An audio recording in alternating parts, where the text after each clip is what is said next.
Já, ég meina, við höfum alla burði hérna til þess að búa til þetta nýja Ísland sem gæti verið svo miklu mannvænna. Það þarf ekki að vera sko klafi á fólki í alla ævi eða eignast þak yfir höfuðið.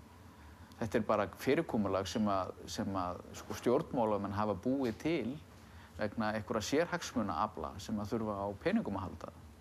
Þess vegna eru menn klyfjaðir af íbúðalánaskuldum ævilangt.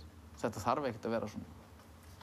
Þetta eru sko aðstæður sem eru búnar til af mönnum sem hafa hagsmuna að geta og hafa aðganginn í stjórnmálaflokka og lagasetningu. Kaupa sér aðgang að ráðherrum í gegnum maka þeirra sem að vinna í bönkum. Ég meina, þetta er bara standardferli hvar sem að í heiminum, í löndum þar sem stjórnmálin eru spilt. Forsætisráðherra státa sig af því að Björgólfsfeðgar heimsækja hann stundum oft í viku ef þeir eru á Íslandi, eins og Geir Haarde gerði.